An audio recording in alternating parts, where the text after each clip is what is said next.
The house was always quiet. Too quiet. Evan had grown used to silence. He told himself it was better that way, better than the chaos of memories that still haunted him when the nights grew too long. The world outside might have been alive with traders, ships, and alien voices, but inside his little home on the colony's edge, there was nothing but the soft ticking of the old clock on the wall. He had never imagined his life would turn this way. Once, long ago, there had been laughter in this house, warm light, gentle voices, and the sound of someone waiting for him at the door. But life had a cruel way of taking things. It didn't ask permission. It simply took. And when it did, Evan was left alone with nothing but photographs and fading echoes. The only thing that broke the silence now was her. Her name was Leary. She was not human. Her tall, slender form moved through the halls like a shadow, silent and careful. She was from the Thren people, an alien race whose elegance often seemed almost unreal. Her skin shimmered faintly, like moonlight trapped in flesh, and her eyes glowed softly. Pools of silver that caught the light and never let it go. She had been hired as a maid through the colony's trade agreement. Humans and Thren did not always understand one another, but Leary was skilled in housework, obedient in manner, and most importantly, she did not pry. She did her duties without question, without chatter, without stepping across the invisible walls Evan had built around himself. Evan respected that. Every morning she cleaned the kitchen while he sat with his untouched tea. Every afternoon she swept the quiet hallways while he lingered on the porch staring at nothing. Every evening she left meals for him without a word. She never asked why his eyes sometimes looked hollow, or why his hand paused when he brushed against the photograph frame on the shelf. Her silence was comforting. It let him breathe without feeling the weight of pity. But Leary was curious. She would never admit it. Thren were trained from childhood to swallow questions, to lock away curiosity. But she had never lived in a human house before. And this man was unlike the stories she had been told.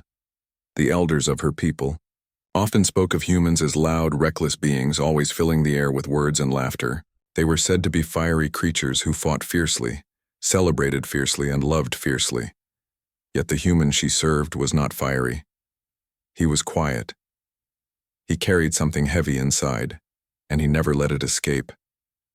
Sometimes, when she passed his door late at night, she could hear faint sounds, muffled breathing, maybe trembling, maybe even words whispered to no one. She never stopped to listen. She never dared. But her silver eyes would flicker, and she would wonder, what does a human do when they are alone? For Evan, the house was not just a shelter. It was a battlefield. Every room held memories waiting to strike. The kitchen smelled of spices once used by loving hands. The living room corner still had the faint mark where a chair used to sit, where someone had loved to read in the evenings. Even the silence of his bedroom was a knife, sharp, with the absence of a voice that once said good night. He told himself he could live like this. That silence was easier than remembering, that he could lock grief in a box and keep it there forever. But the truth was he couldn't. The truth was, every day he fought a war with himself. Some days he won. Some days he lost. And on the nights he lost, he would kneel by the small table in his room, press his hands together, and whisper words into the darkness. Words he didn't want anyone to hear. He believed no one ever would. Until the night Leary opened the door. The door was never meant to open that night. Evan always made sure of it. Whenever he needed time to himself, those private, heavy hours, he locked the door. It wasn't pride that made him hide. Not exactly. It was shame. Humans, he thought, were not supposed to show weakness, especially not before someone who worked under them. But that evening he had forgotten. The day had been long and the ache in his chest heavier than usual. He had held the old photograph too long in his hand, tracing the edges of the faces he would never see again. His heart had carried him away before his mind remembered the small ordinary lock on the door. Leary did not know this. She had been carrying a basket of freshly washed linen, folded carefully in the Thren manner, her long steps silent as always. She pushed the door open without thought, believing the room empty. What she saw made her freeze. Evan was on his knees, beside the bed. His shoulders hunched forward and his hands were clasped tightly together, trembling as though holding on to something invisible. His head was bowed, his eyes squeezed shut, and his lips moved in a broken rhythm. At first, Lyrie thought he was speaking to someone, but there was no one there. On the small table in front of him lay a single object, a photograph in a wooden frame. Two smiling faces, captured in a moment of joy, now only ghosts, trapped in color and glass. Lyrie's throat tightened. She had heard whispers from other servants about strange human rituals. They spoke of how humans sometimes knelt alone, whispering into the air as if to unseen beings. She had dismissed these as exaggerations, but now she saw it with her own eyes. This was no performance. This was something raw. Evan's voice was low, cracked with pain. I miss you. Every day. I don't know if you can hear me. I don't know if it matters. But I can't stop. I won't stop. Lyrie's silver eyes widened. Her people, the Thren, had no such practices. To the Thren, grief was locked away, sealed behind walls no one could break. When someone was lost, they were cast into the void, their names never spoken again. Pain was buried until it vanished or until it consumed silently. But here was a human, pouring his pain out into the open air, speaking not to the living, but to the dead. She wanted to move. She wanted to turn away and close the door, to pretend she had never seen. But her body would not listen. Something rooted her to the spot. Evan's shoulders shook. For a moment, Lyrie thought he was breaking apart. Yet there was strength in the way he whispered, strength in the defiance of his words. It was as if he refused to let death erase what had once been. The sound of her breath betrayed her. Evan's head jerked up, his red-rimmed eyes locking onto hers. For a heartbeat, neither spoke. Lyrie felt shame burn in her chest. Thren culture had taught her never to intrude, never to ask what was not offered.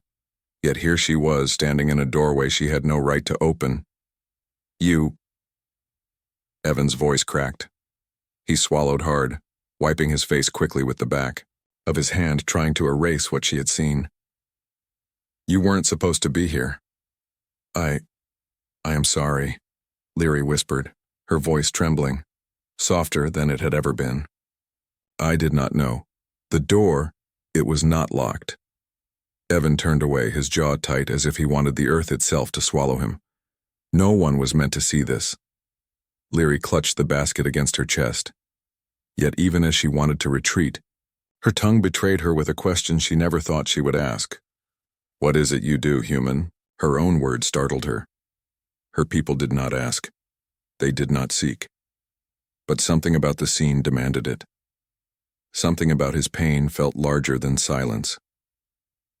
Evan sat back slowly, his shoulders heavy. His eyes closed for a moment before he spoke. It's remembering, talking to them even though they're gone. It hurts, but it keeps them alive in here. He tapped his chest. We call it prayer. Lyrie's lips parted, her voice almost inaudible. But why keep such pain alive? Why not bury it? Forget, as it should be. Evan lifted his gaze to her, and for the first time since she had met him, there was fire in his eyes. Not anger, not hatred, something deeper. Because forgetting them, he said slowly, would hurt worse. The words struck her like a blade. And in that moment, Lyrie realized she had witnessed something her people would never understand. Lyrie could not move. The human's words hung in the air like an invisible weight pressing against her chest, because forgetting them would hurt worse. The sound of it echoed in her mind, fighting against everything her people had taught her since birth. The Thren did not remember their dead. To remember was to weaken. To cling was to rot inside. Their philosophy was simple. When life ended, it ended completely. The body was given to the void, the name never spoken again, the memory sealed like a tomb. They believed that only by burying grief could one remain strong enough to live. Yet here was a man, fragile by her people's measure, mortal in ways she could barely comprehend, choosing not only to remember but to hold on to pain as if it were a treasure. Leary's throat tightened. She wanted to step back, to escape the intensity of his eyes, but something inside her would not let her retreat. It was as if she had glimpsed a truth too powerful to ignore. Evan lowered his gaze again, ashamed. His hands unclenched, and he pressed them against the floor, steadying himself. I didn't want anyone to see. It's not meant for others.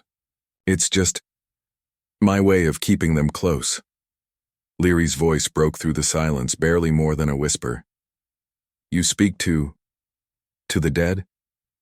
Yes, Evan said simply. There was no hesitation, no attempt to explain it in a softer way. They can't answer, I know that.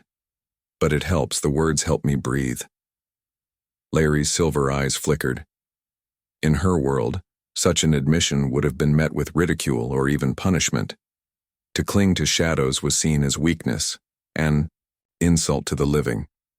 And yet, looking at Evan, she did not see weakness. She saw a man who carried something heavy yet still moved forward each day, step by step. It frightened her. It fascinated her. Her hands tightened around the basket of linen until the fabric inside crumpled. She remembered lessons from her youth, her elders' cold voices. Forget them. Forget their faces. Forget their voices. Forget their names. Only the living matter. She had obeyed all her life. She had silenced every memory that tried to rise. And she had never questioned why. Until now. Evan lifted the photograph gently, his thumb brushing across the glass as if it were flesh. The faces inside smiled back, warm, frozen, eternal. They deserved to be remembered, he whispered, more to himself than to her. Even if it hurts, especially if it hurts. Leary's lips parted, but no words came. She wanted to ask him why. Why a human would choose to chain himself to pain when freedom could be found in forgetting. Why he would dig into wounds that would never heal. But deep inside, she already knew, because she had done the opposite. She had forgotten. She had buried. And still, the ache had never gone away. Her sister's face, long banished by Thren custom, suddenly flickered in her mind, silver eyes like her own. A laugh she had not allowed herself to remember in years. She thought she had erased it. She thought she had followed her people's way. But standing there, watching Evan kneel before ghosts, she felt the ache burst, alive again. It scared her. It made her chest burn, and yet for the first time it did not feel wrong. Evan finally spoke again, his voice softer. You should go, Larry. This isn't something you need to see. Leary blinked. For a long moment she did not move. Then, slowly, she bowed her head, stepping backward until the door slid shut between them. The hallway outside felt colder than it had before. The walls seemed to press in around her as she stood clutching the basket.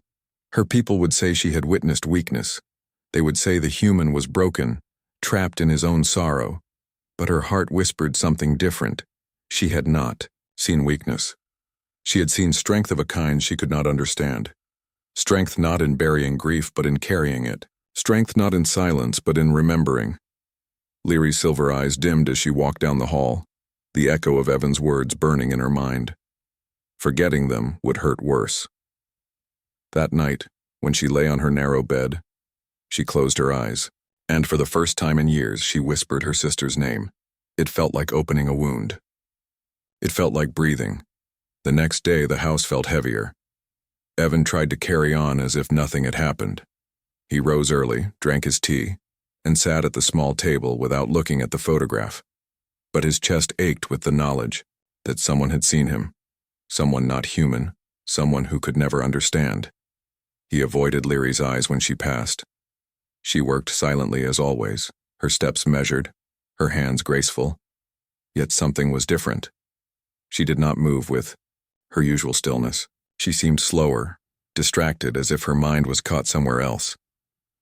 By evening, Evan could no longer bear the weight of silence. When he found her setting a tray of food on the table, he spoke. His voice was rough, but steady. "You saw too much." Lyrie froze. The tray rattled faintly as she set it down. Her silver eyes lifted to him, uncertain. I did not mean to. It was my mistake. I should not have entered." "You're right," Evan said almost bitterly.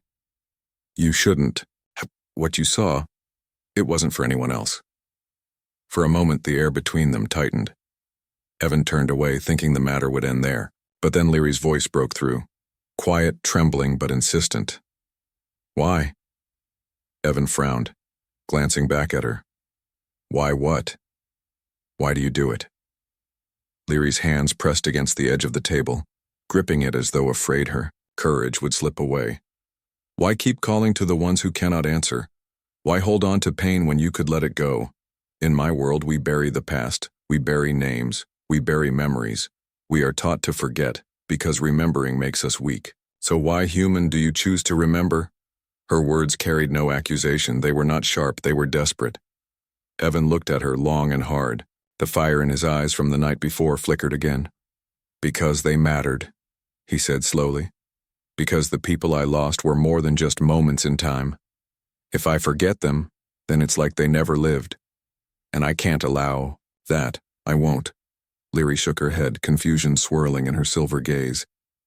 "But it hurts you. I saw it. You were shaking. You were breaking apart. How can pain be strength?" Evan's jaw tightened. He stood, stepping closer to her. "You think strength is never feeling pain? That's not strength, Lyrie. That's running. Real strength is feeling the hurt, carrying it every day, and still choosing to move forward. That's what it means to be human." His words struck her like thunder. She lowered her eyes, her chest rising and falling quickly. Never in her life had anyone spoken like this. Among the Thren, such honesty would have been seen as weakness, even shameful. Yet here, in this quiet house, the words burned with a strange kind of power. Lyrie swallowed hard, her voice breaking. "I do not understand, but when you said those words last night, forgetting them would hurt worse. They stayed inside me. I could not push them away." Evan studied her carefully. "And why is that?" Her hands trembled. She opened her mouth, then closed it, her throat tightening. For a long moment she said nothing. Then softly, like a secret that had never been spoken aloud, she whispered, "Because I once had someone too. A sister. She is gone. My people forced me to cast her name into silence. I told myself I had forgotten. But when I saw you, I remembered." Evan's expression softened. The anger drained from him, replaced by something gentler. He had not expected this. Lyrie's silver eyes glistened, her voice barely holding together. "It is forbidden for us to speak of the dead. But I do not think I can hold the silence anymore." For the first time since she had arrived in his home, Evan stepped close enough to bridge the distance between them. His voice was low, steady. "Then don't. Don't bury her memory. Speak it. Keep her alive inside you. That's not weakness, Lyrie. That's love." Lyrie looked up at him, stunned. Her lips parted, but no sound came. A trembling breath escaped her, and she turned away quickly, afraid her tears would fall where he could see them. But Evan already knew. And in that moment, in the quiet house that had always felt too empty, two lives touched across a gulf of cultures, bound together not by duty, but by the simple truth of shared grief. Lyrie could not sleep that night. She lay on her narrow bed in the servants' quarters, staring at the ceiling, her chest rising and falling in uneven breaths. The house was quiet, as always. Evan had retreated to his room, and the silence pressed around her like a weight. But the silence inside her mind was gone. His words echoed, endlessly. "Don't bury her memory. Speak it. Keep her alive inside you." It had been so simple the way he said it. So natural. Yet for Lyrie it was like a forbidden flame burning against years of cold discipline. From childhood, the Thren were taught to forget. When someone died, their name was carved into a stone, sealed away, and never spoken again. Tears were seen as disgrace. Memories were dangerous, a poison that weakened the living. To grieve was to betray strength. Lyrie had obeyed. She had whispered her sister's name one last time on the day of the casting, then forced it into silence. She had swallowed every memory, locked away every image, until only an empty ache remained. For years she told herself it was right. It was strength, but Evan had broken that wall in a single night. She turned on her side, curling into herself. Her silver eyes glistened in the dark. The forbidden memory of her sister's face rose before her again. Bright, alive, full of laughter. For so long she had buried it. Now it refused to stay buried. Her throat burned. She whispered into the darkness, her voice trembling. Sira. The name slipped out like a secret she had no right to keep, and when she heard it aloud again for the first time in years, her whole body shook. Tears came, strange, heavy, unstoppable. She covered her mouth with her hand, afraid Evan might hear, but the sobs tore through her anyway. For the first time, since she had been a child, Lyrie wept openly, and in that breaking something inside her felt lighter. The next morning Lyrie's steps were slower than usual. Her face was calm, but her heart was a storm. As she worked, she found her eyes wandering to Evan, who sat quietly at the table. He did not look at her, but she could feel that he knew. Somehow she thought he always knew more than he said. She wanted to ask him more. She wanted to understand why humans dared to keep wounds open when her people sealed them shut. She wanted to know how pain could be strength, but fear still held her tongue. Later that day, as she prepared his evening meal, the words broke from her without warning. Do you ever stop? Evan looked up, confused. Stop what? Praying, she said softly, her silver eyes fixed on him. Remembering. Does it ever end? Evan set down his fork, leaning back in his chair. He thought for a long moment before answering. No, it doesn't end. The pain changes, but it never disappears. And that's okay, because love doesn't disappear either. Lyrie's lips parted, but she said nothing. His words cut into her, sinking deep. She thought of Sira's laughter, the way her sister's hand had always found hers in the dark. She had convinced herself those things were gone, but they weren't. They lived in her, whether she acknowledged them or not. Her people had taught her to see such memories as weakness. But here was a man sitting across from her, carrying his grief like a torch instead of a burden. And he was not broken. He was scarred, yes, but scars told stories of survival. That night, when her chores were done, Lyrie sat by the small window in her quarters. She looked up at the stars, the endless stretch of void where her people cast their dead. She whispered again, Sira. This time she did not cry. Her lips trembled, but her heart felt steady. Speaking the name felt like opening a door had been trapped behind for years. She realized then that Evan had given her something she thought impossible. Permission. Permission to feel. Permission to remember. And for the first time in her life, Lyrie wondered if her people had been wrong. The house was quiet again, but something inside Lyrie had changed. For days, she had whispered her sister's name in the dark. At first it was painful, like reopening a wound. But each time the name slipped past her lips, the pain softened. It no longer felt like poison. It felt like breath, like release. And yet, she carried a new struggle. She wanted to tell Evan. She wanted to speak her sister's story aloud to someone who might understand. But fear pressed against her chest every time she tried. To speak of the dead was forbidden among her people. If word ever reached the Thren elders, she could be punished, even exiled. Still, Evan's words lingered. Don't bury her memory. Speak it. Keep her alive inside you. One evening, after she had set his dinner on the table, Leary lingered instead of retreating to the kitchen. Her silver eyes stayed fixed on the floor, her hands tightening around the folds of her dress. Evan noticed. Something on your mind?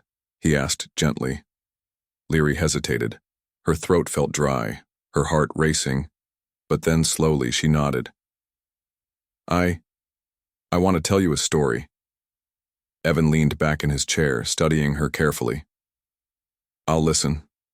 She took a shaky breath, as if stepping into dangerous waters. Her name was Sira, she whispered, and already her voice trembled. She was my sister, younger than me by 2 cycles, bright, stubborn, always laughing, even when she was scolded. She had a way of making the silence feel less heavy. Her lips trembled as she spoke, but she continued. The words came slowly at first, then poured out like a river breaking free from a dam. When she was taken by the fever, my people made me cast her into the void. They told me to throw her name away, to bury her as though she had never lived. I obeyed. I told myself I had forgotten, but I never truly did. Her face lived inside me, hidden, pressing against my heart. And it hurt more with every year I tried to deny it. Evan's gaze softened. He said nothing, letting her speak, his silence carrying the weight of respect. Tears glimmered in Leary's eyes. I thought remembering her was weakness. But when I saw you kneel in your room, when I heard your words, I realized you are stronger because you remember. You carry the pain, but you carry the love too. And for the first time, I wanted that. I wanted to keep her alive, not buried. Evan's voice was low, steady. You did right, Leary. Speaking her name doesn't betray her. It honors her. Her tears finally fell, rolling down her silver cheeks. She covered her face with her hands, but her shoulders shook as she whispered again, Sira, Sira. Evan rose from his chair. Slowly, carefully, he placed a hand on her shoulder. She flinched at first, unaccustomed to such closeness, but then she let herself lean into the warmth. You're not weak, he said softly. You're human in the way that matters most. Her chest tightened at his words. She was not human, not by blood. But in that moment, she understood what he meant. To be human was not about the shape of the body, but about the courage to remember, to love, even through pain. They stood together in silence, 2 souls from different worlds bound by grief and love that refused to die. For Evan, speaking to, the debt had always been a private act, but now he had shared its meaning with someone who needed it most. And for Leary, a single name had broken centuries of silence. That night, she returned to her room and looked out the small window, at the stars. The void no longer felt like a prison. It felt like a place where her sister might still be watching, listening. And for the first time, Leary whispered her name without shame. Sira. And it felt like hope. The days after Leary spoke her sister's name were different. The house, once filled only with silence, began to carry something new. It wasn't noise. Evan was still quiet, and Leary still worked with her graceful, careful movements. But there was a warmth that had not been there before. When their eyes met, there was understanding. When they passed each other in the halls, there was an invisible bond, as if both carried the same secret flame. Leary whispered Sira's name every night now. At first it was hard, the sound catching in her throat, her chest aching as if she were betraying her people's law. But each time it grew easier. Each time the pain softened into something else, something close to peace. One evening she found Evan sitting outside on the porch of the small house. The stars stretched endlessly overhead, glowing like jewels scattered on black velvet. He was holding the same photograph in his hands, the one she had seen on that fateful night. Leary hesitated at the doorway, then stepped forward. May I sit? Evan glanced at her, then nodded. Of course. She sat beside him, folding her hands in her lap. For a while, neither spoke. They simply watched the stars, listening to the quiet hum of the night. Finally, Evan broke the silence. It never goes away, you know. The ache. People tell you time heals, but it doesn't. Time just teaches you how to live with the ache. Leary lowered her gaze. And yet, you keep speaking to them? Yes, Evan said softly. He touched the photograph with gentle fingers. Because love doesn't die just because they did. The pain stays because the love stays. Leary's silver eyes shimmered. She thought of Sierra, her laughter, her stubbornness, the way she always reached for Leary's hand when afraid. The memories stung, but they also glowed. Then perhaps pain is not weakness, she whispered. Perhaps it is proof. Evan looked at her, surprised by her words. Then he nodded slowly. Proof that they mattered. Proof that we're still carrying them. Leary's lips trembled, but she smiled faintly. It was small, fragile, but real. That night, Leary made a choice. She entered the kitchen, found a small scrap of paper, and carefully wrote her sister's name in the human script Evan had taught her. The letters looked strange, not of her people's language, but somehow they felt right. She folded the paper and placed it in a small box near her bed. For the first time, she had preserved her sister's name instead of erasing it. For the first time, she defied the silence of her people, and she did not feel shame. She felt strong. Weeks passed. Leary began to notice small changes in herself. She hummed while she worked. She paused sometimes at the window, whispering Sierra's name not in grief but in gratitude. She even caught herself laughing once when Evan made a quiet, clumsy joke at dinner. The house no longer felt like a tomb. It felt alive. Evan, too, seemed lighter. Though his grief never left him, he no longer carried it alone. Leary's presence had turned his private mourning into something shared, something less heavy. He began speaking more. Little stories of the people in the photograph, small details he had never told anyone before. And Leary listened, just as he had listened to her. Together, they remembered. Together, they kept love alive. One evening, as they stood outside beneath the stars, Leary turned to Evan and whispered, "Do you know what frightens my people most about humans?" Evan raised an eyebrow. "What?" "That you refuse to let go," she said. "That you keep carrying what others would bury. We see it as dangerous. But now, I think it is your greatest strength." Evan's voice was quiet, but filled with pride. "We remember. That's who we are." Leary closed her eyes, whispering her sister's name into the night. This time she did not whisper it in shame, but with courage. She felt the stars listening.